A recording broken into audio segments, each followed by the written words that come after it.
In this episode, I am talking to my boy Ivan, all things real estate flipping. We're talking about how to get deals, how to be successful with real estate investing and flipping. So hope you enjoy this video. Please subscribe if you haven't already. So let's talk about your flip. Last year, well, flips, but last year you did your first one solo. Yeah. Right? I want to hear about those experiences because I know what I've gone through with mine. I think we've done 16 in the last 2.5 years. So it's hearing your story and just jumping right into it without because I know you partnered with other people before and you found some deals. Yeah. But I still feel like even now, it's nerve-wracking to do your own and fund it. Oh, and yeah. I think your story is interesting too because of your financing. So we'll touch on that too. Yeah, for sure. So one of the things so the first one that I got last year it was actually a client of mine. We put it on the market.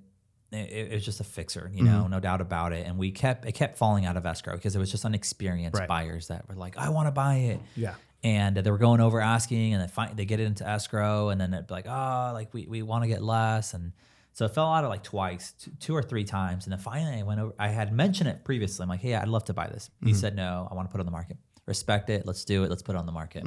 And so finally, I think by the second or third attempt, I said, hey, I'm willing to buy it as is, no commissions if we can make this happen. And so he agreed, and we are able to get it under contract. What did we get it for? Oh man, I forget the numbers. I think I bought it for $460. Okay. What area? Because it was in San Diego. This was in Paradise Okay, Hills. Cool. Yeah, so I think we ended up buying it for $460, and nice house, And so we ended up getting it, clean house. I mean, it was cosmetically needed a lot of work, and so I ended up buying that with 20% down conventional financing. Right. I know there's hard money lenders and all that space, and I was like, you know what? I know conventional financing. Let's buy it. Right. And so we ended up buying that property, and it was really cute, hacienda style, Spanish.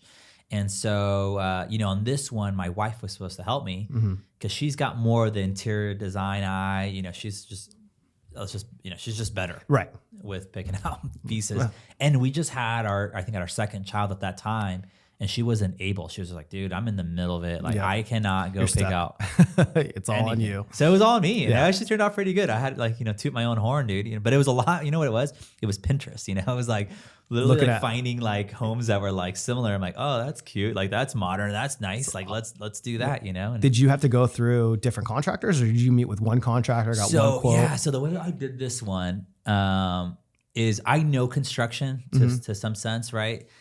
And I was trying to be the contractor. I'm I'm going to sub it all out. So I was kind of I got the window guy, I got the flooring guy, I got the painter, I got the landscaper.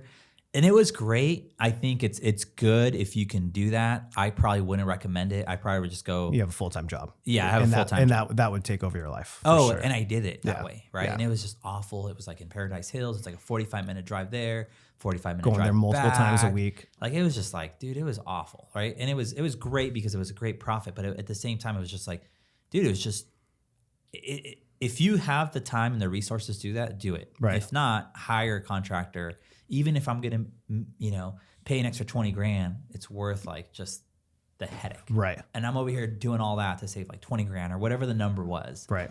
Right. And so, yeah, I think it's good. I think it's also good to do it that way because you learn you experience what the process is like how much does a windows cost? How much is flooring really going to cost me? How much is painting really going to cost me? Right. So I think it was a good experience to do it. And I've been out of the game for a minute, so I did it that way. And then so we ended up doing that house. We ended up knocking out some walls and doing it all, and it turned out really good. We ended up selling it. I think we ended up selling it for $675 or something. So I forget the exact number. And what did you guys put into it? I think on that one we put 50 or 60 into it. Oh, it's not bad. Yeah, it was great. It was made 75-ish. Yeah. Okay, that's awesome. Dude, look at that. Yeah. So that was a good one. It was great to be okay, let's do more of these. Right. Right. We can do more of these. And I think the biggest thing about flipping, or at least in my experience, I feel flipping in a sense is easy, right? Like picking out the finishes and all that stuff is easy. If you don't know how to do it, you can have somebody. I think the hardest part is finding the deal that makes sense. Yeah. It's because I have a bunch of people are I want to flip, and you're dude, me too. Let's flip. But I'm we got to find houses that actually make you money. Totally. Right? I think the biggest thing, it's funny too, because now I get approached all the time with people who are how do I get involved? How do I invest with you? Or how do I give you money? Or stuff like that. And I'm like, it's not the money. Like, it's not the financing that I need. Like, you find a deal, the money comes regardless of where it is. Yeah, we'll figure it out. But yeah, being a deal finder, I think, is the number one thing for anyone. Like, if they're getting started in real estate investing, like with flips or rentals, like finding the deals is the most important thing. If you can get good at doing that and like running numbers, like you will automatically be successful because you'll be able to find an investor who are willing to either partner with you or help you or guide you through, or someone maybe give you, if you have no money, give you an equity partnership, which is how I started originally. Yeah. So no, you're spot on, man. I get it's funny because I get that asked, like, let's flip house. I'm like, dude, flipping's easy. It's like, we got to find the deals, right? Because it's like, I don't know about you, but it's like, you know, you have to have certain margins, right? That you're going to want to make. And it's like, some people, I remember when I was first working with these investors, you know, they're like, it was a different market, right? But if you were making 30 off a flip, that was great. That was cool. But now it's like that. And now that doesn't make sense. No. After you're paying taxes and what ifs, you know, you don't know what happens. Like, it's risky business. Well, now going into 2023, the market's shifting, right? We're not necessarily in a solid uptrend anymore. So like, you know, penciling out 20 or 30 and maybe making 40, 50, 60, right? That was fine. But like in a downtrend, it's like you have to buy lean and mean, right? Yeah. You have to like be a little bit more cautious going into these deals. Yeah. Maybe not buying stuff that's on like a main road anymore or like busy streets. You know, you have to be a little bit more cautious going into that. But agreed. And the last property that I just bought, we ended up getting it for $510. And originally, when I had approached the guy, it was like $600. And as the market cut down, I was like, look, I'm not trying to lowball you here, but I'm like, the market's going down. Like, there's a lot of uncertainty. Like, I can buy this for $510. Right. And I'm like, no big deal if you don't want to do it. Like, we can put it on the market and sell it. And he's like, no, we'll do $510. You know, I'm like, sweet. And it wasn't, I was just like, also I can sleep better at night because, dude, you know, like I don't know if I'm going to make what I'm trying to make. You know? don't want, I mean, I would rather walk away from a deal than buy a deal that I'm not gonna be able to sleep at night. Yeah. Right. Especially like with the market time now, maybe a little bit longer than normal, construction times and all that stuff. Yeah. But yeah, I remember you telling me that with we're at Nate's office, I think. Yeah. You were telling me, you were like, dude, I think I got to go in for a price reduction. I was like, do it. Yeah, I remember like, you told me. Do I was it. like, I'm gonna ask him for like another $50,000. And you're like, dude, if you're not comfortable, just you gotta ask. I had to. At the end of the day, they can always say no or meet you in the middle somewhere, and you're like, okay, is that like in my comfort threshold? Dude, it was one of those things where it's like, hey, I'm not trying. Like, if you don't want to do it, it's okay. You know, I wasn't so tied or married to that deal. I just wanted to sleep all night, and so we ended up getting that for $510. ARV is like $699, $700, right? So right now that's being conservative. I think really maybe $725, $730, but I'm not pushing. Like, I know, like, hey, what is it really going to move at? Right. Yeah. If you're at $725, may as well list it at $699 and see what happens. You know what I mean? As long as you can, because we just listed our house. We have one in Spring Valley. We ended up buying it for $375. Wow. Dude, that's crazy. Yeah. 375. I've never heard, like, you haven't heard of that number. Dude, I was in such a long time. I was in Cabo and I got the call. The first buyer backed out. They were at 400. They were at 400. The second buyer didn't answer their phone. We were the lowest offer. And this was like, I want to say, this was in October. Yeah. So the lady calls me. I'm literally drinking a margarita in Cabo. And she's like, hey, we'll accept your offer at 375. Will you come in? And I was like, yes. Yeah. I'm like, send me over the DocuSign. I'll sign it right now. Yeah. We got into escrow that day. We closed like 2 weeks later. We ended up needing a quick credit because they were supposed to clean out the house. They never did. So I think it was like 375 exactly. We were a little bit over that in our offer. And dude, it's like, but those opportunities are out there. Yeah. You know, we ended up putting it on the market at, what was it? $599, and I think we're in escrow at $629. Let's go. So you still got over asking. Yeah, dude. And we had 15 offers. No. But dude, I don't know if it was like right when rates dropped, because it was right around that time, like 3 or 4 weeks ago, we got a little nudge with rates. And so I think, you know, we got that little push up, which was great.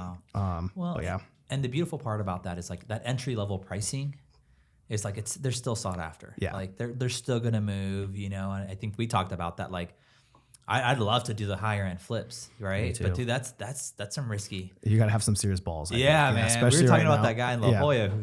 That's insane. Like I like these small ones because it's like I know we can turn and burn. Yep. We do a good job. We deliver a nice product, and Yep. someone's gonna want to buy it. You know, a starter family that's saying, "Hey, I don't have the money to fix it up, but I want something that's turnkey." Right. Boom! Here's a beautiful house for you. Yeah, and especially for like people starting out, but like Yeah. my focus is staying under that 800,000 right Yeah. now. I mean, like I don't really want. The only reason why I'm in escrow on this one is because maybe, and this is one thing that I was going to touch on that you said, maybe I'm a little emotionally connected to it, which is never good with real estate investing. Yeah. But I love this area. It's where like my mom went to school at Carlsbad High. My aunts, my uncles, my grandma lives down the street. This is a street where like anyone who knows like old Carlsbad like would want to live on this street. And so if worst case, like I'd try to keep it if I could, but I also don't want a $14,000 a month mortgage. Sounds like you might have found your new house, man. Sounds don't like know. you're trying to. I don't know. We'd probably have to sell. I'd probably want to sell my house. Yeah. If we did it, but yeah, we'll see. But yeah, never be emotionally connected because that can screw you. 100%, right? And that's just it. Well, and that's the beautiful part about. That's what I love about real estate. And like what you said, there's like multiple exit strategies, right? It's like, can we Airbnb it? Can we do a BRRRR? You know, can we do a short term? You know, like what else can we do with this property, right? Like, or even buy and hold for like 3 years. Yep. See where the market's going to be. So, you know, that's why I like, and I feel like it's a lot more safe because I know even like the property I just bought in San Diego, I'm like, all right, let's finish it up. Once it's all done, I'm gonna rerun numbers again. Right. What does it look like if I were to Airbnb it? Right. Can I BRRRR this and just keep it as a rental? Like that would be good too. And then go buy another property. Right.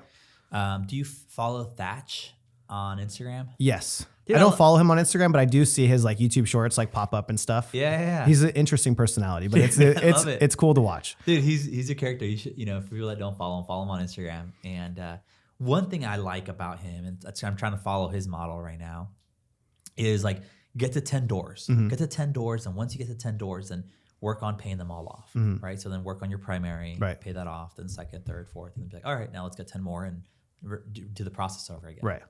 And so that's kind of something that I've been kind of thinking about. Like, all right, I like that model of just like paying them off, So we're at 8 doors, get 2 more, and then let's go to paying them off. See, it sounds. I have a hard time with the whole paying it off thing because I love the fact. I feel like you're the guy that likes to pay cash for a lot of things, like your Porsche, right? You didn't finance it. But I love leverage because I feel like with my house, I owe less than 50% on my house, but my rate's 2.75. Oh, 100%. Like, you know what I mean? It's like if I decided to rent that place out, I'd cash flow probably $1,000 to $1,200 a month. If not even more than that, and someone else can pay off that mortgage, right? And I can move on to the next property. I can always get a home equity line of credit, right? And I can go and leverage that and use hard money and go and buy a deal that may make sense for a flip, right? But I decide to keep it, refinance, still pull all my cash out, put it back into my HELOC and keep repeating that process over again. So it's interesting because the power of leverage and debt, like if you use it the right way, 100%. It could be huge to like catapulting you into crazy net worth really fast. Oh, dude, I agreed, right? Like there's some interest rates that you're like, I'm never getting rid of this. Like, why? Why would I ever sell my house at 2.75? And why would I ever refi that at this point? Or even car loans, you know what I mean? I know on my truck, I had like 1.9, and I'm like, it was literally the life of the loan. I was going to pay like $500 in interest. I'm like, never paying this thing off. Like, why? I literally just was like, $300-$400 every month. Like, why am I going to pay this off? So you're right. Like there's certain things that you just have to know the power of like, how can I leverage this? Exactly. And like, I'd rather have that extra 30, 40,000 in the bank and buy another piece of real estate or invest somewhere else. Totally. Yeah. It's interesting because HELOCs too, majority of the time, I don't even use my own cash for all of our deals. Like I use my HELOC because the interest is a write-off. And I've been able to leverage the last 2 years to get 0% interest for like 6 months. Dude, that's crazy. So share a little bit more about that because I've never done a HELOC. Yeah. So the HELOC that I got, my limit was like 250 or whatever it was, but I'm able to do probably 3 deals with that at a time. And then I keep my cash in the bank so I can pay it off. Like if I lost money, I'd be fine. I can pay it off at any time. Yeah. But why not use someone else's money, right? I can write off my interest if the interest does get, I think my interest rate's 5% now. Still great. But with my tax person, I can write off the HELOC interest for any real estate or stock purchases. Wow. So I can take that leveraged money and go and buy it and maybe make 2 payments, right?